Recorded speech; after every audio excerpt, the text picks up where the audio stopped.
Assalamualaikum warahmatullahi wabarakatuh. Halo Almakia Squad, bagaimana kabar kalian hari ini?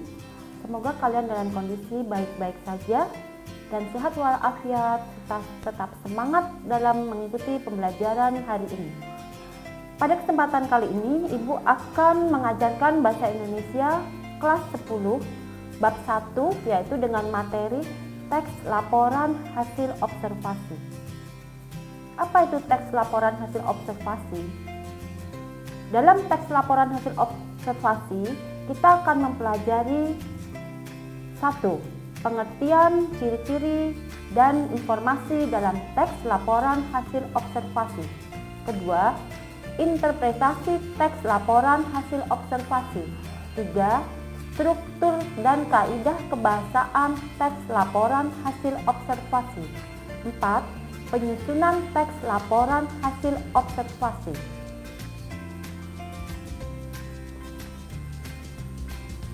Pengertian teks laporan hasil observasi dan ciri-cirinya.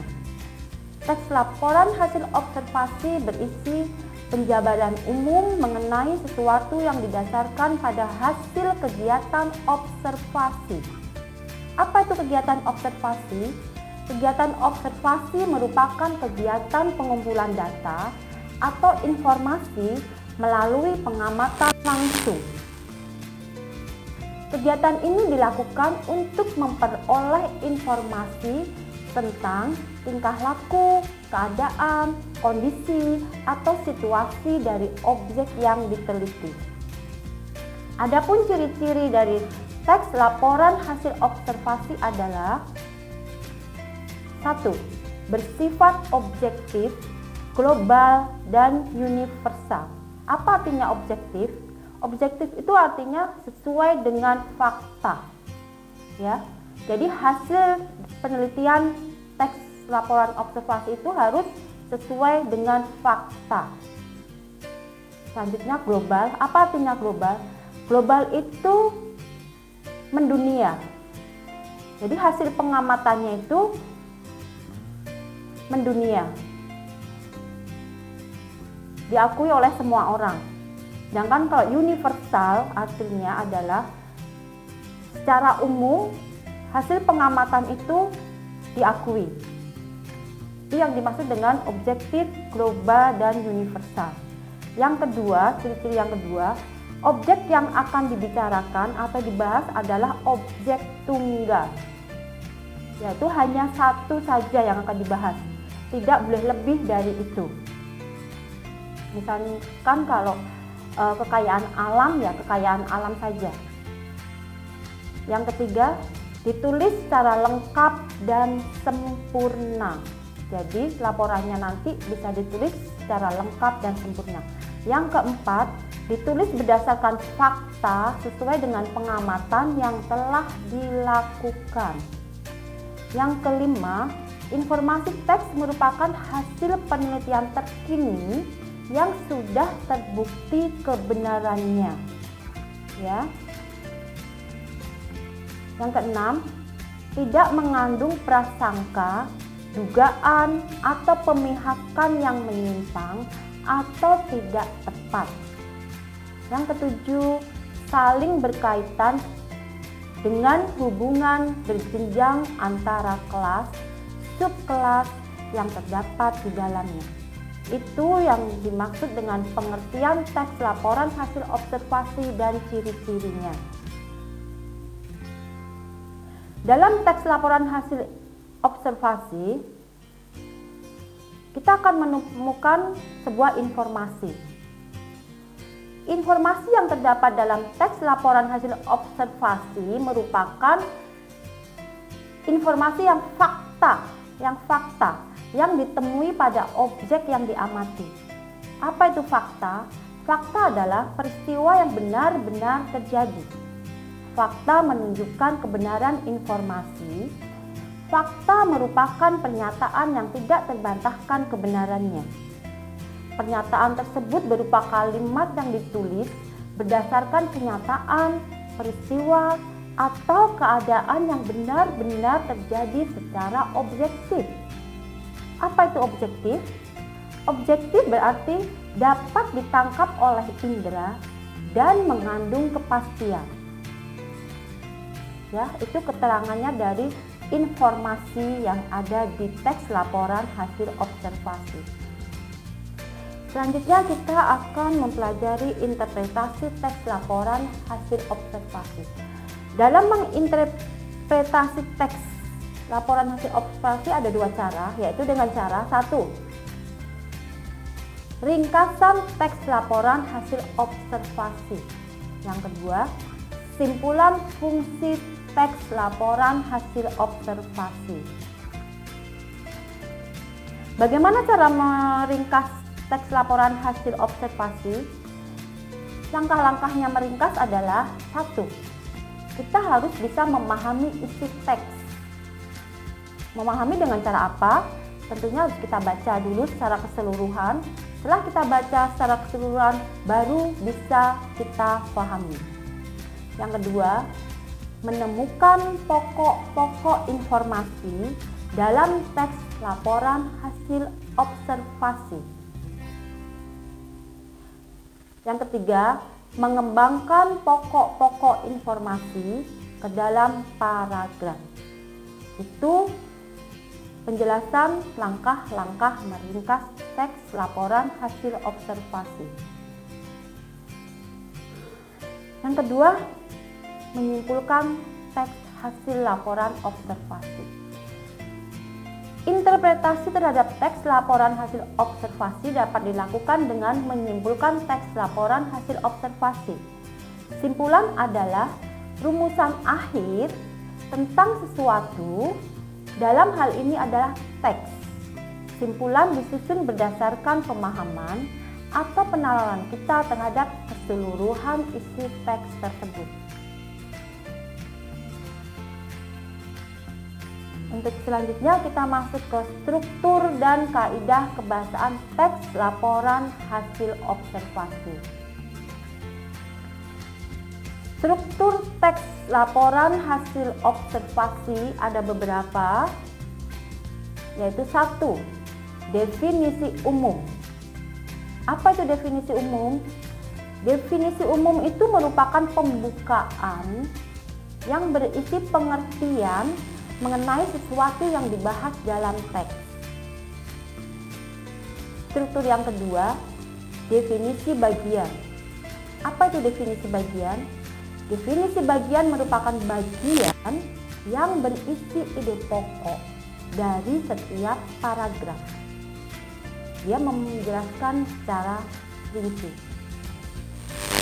Struktur yang ketiga adalah definisi manfaat atau perilaku, yaitu definisi manfaat merupakan bagian yang menjelaskan manfaat dari sesuatu yang dilaporkan, biasanya untuk benda mati. Sementara itu, untuk mendefinisikan benda hidup, definisi yang digunakan adalah definisi perilaku.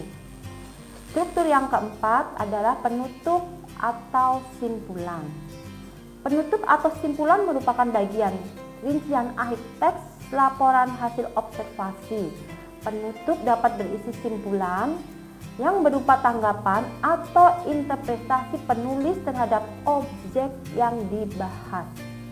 Penutup atau simpulan bersifat opsional, artinya boleh ada, boleh tidak. Itu tadi yang dimaksud dengan struktur teks laporan hasil observasi. Ibu terangkan sedikit ya yang namanya struktur. Yang dimaksud struktur itu adalah bagian-bagian yang harus ada untuk membangun sebuah teks laporan hasil observasi. Itu yang dimaksud dengan struktur. Yang tadi ada 4 macam struktur. Oke, setelah struktur kita lanjut ke kaidah kebahasaan teks laporan hasil observasi. Kaidah kebahasaan ini biasa kita sebut dengan tata bahasa. Ya, ini sebenarnya penjelasannya ada di tata bahasa, yaitu di situ ada kata, ada frasa, verba, dan nomina. Apa itu kata? Kata adalah bagian terkecil dari bahasa yang mempunyai makna atau arti. Contoh, saya, dia, apa. Nah, itu contoh dari kata. Sedangkan frasa adalah penggabungan dari dua kata. Frasa tidak memiliki predikat dalam strukturnya. Itu yang membedakan frasa dengan klausa atau kalimat. Jadi frasa itu adalah penggabungan dari dua kata dan dia tidak memiliki kedudukan predikat. Itu frasa. Contoh, meja dan kursi digabung menjadi meja kursi. Buku dan tulis digabung menjadi buku tulis. Nah, itu adalah contoh-contoh frasa. Selanjutnya verba. Kita tahu verba adalah apa? Verba itu adalah kata kerja, ya. Yang selanjutnya nomina. Apa itu nomina? Nomina adalah kata benda. Kebahasaan lainnya dari teks laporan hasil observasi adalah kalimat definisi dan deskripsi. Apa itu kalimat definisi? Kalimat definisi itu kalimat yang menjelaskan, yang menjabarkan tentang sesuatu, yang memberi pengertian tentang sesuatu. Biasanya ini ditandai dengan kata adalah. Misalkan, kekayaan laut adalah titik. Nah, kalau ada kata adalah, kata sambung adalah, atau merupakan, ialah, yang sejenisnya, itu ciri-ciri dari kalimat definisi, ya. Selanjutnya adalah kalimat deskripsi. Apa itu kalimat deskripsi? Kalimat deskripsi adalah kalimat yang menggambarkan secara rinci terhadap objeknya. Jadi objeknya itu digambarkan jelas sekali dan detail sekali. Itu yang disebut dengan deskripsi. Kita akan jumpai lagi yang disebut dengan kalimat simpleks. Apa itu kalimat simpleks? Kalimat simpleks itu kalimat yang hanya mempunyai satu predikat atau yang hanya mempunyai satu peristiwa. Contoh, ibu memasak di dapur. Hanya satu kali kejadian, ibu memasak di dapur, memasak saja, ya, predikatnya hanya satu, memasak, ya. Sekarang kita lanjut ke kalimat kompleks. Kalau kalimat kompleks apa bedanya dengan simpleks? Kalau kalimat kompleks itu kalimat yang mempunyai predikat lebih dari dua atau mempunyai peristiwa lebih dari dua. Contoh, ibu memasak di dapur dan membersihkan halaman. Nah, ini ada dua predikat. Kalau ada dua predikat atau dua kejadian, ini disebut dengan kalimat kompleks. Jadi kalian paham ya apa yang dimaksud dengan kalimat simpleks dan kalimat kompleks. Kalimat kompleks hanya mempunyai satu predikat atau satu peristiwa, sedangkan kalimat kompleks adalah kalimat yang mempunyai satu predikat atau yang mempunyai lebih dari satu predikat atau peristiwa, ya. Lanjut sekarang, bagaimana cara menyusun teks laporan hasil observasi. Dalam penyusunan teks laporan hasil observasi, kita nanti akan menemukan gagasan pokok dan gagasan penjelas.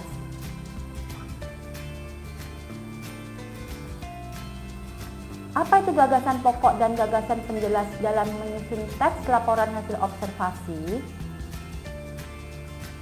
Sebuah tulisan atau teks terdiri atas gagasan pokok dan gagasan-gagasan penjelas. Sebelum menyusun teks laporan hasil observasi, kalian diharuskan menentukan gagasan pokok dan gagasan penjelas teks laporan hasil observasi yang akan kalian susun. Mengembangkan teks dimulai dengan menuliskan gagasan-gagasan pokok terlebih dahulu. Setiap gagasan pokok dikembangkan menjadi satu paragraf. Jadi, dalam satu paragraf hanya ada satu gagasan pokok dan beberapa gagasan penjelas. Tidak boleh lebih dari satu gagasan pokok. Nah, sekarang bagaimana cara atau langkah menyusun teks laporan hasil observasi? Langkah menyusun teks laporan hasil observasi ada 1. Menentukan topik masalah yang akan diamati dan diteliti. Jadi, kita akan menentukan topik masalahnya dulu. Apa topik masalahnya? Misalkan topiknya itu tentang bencana alam.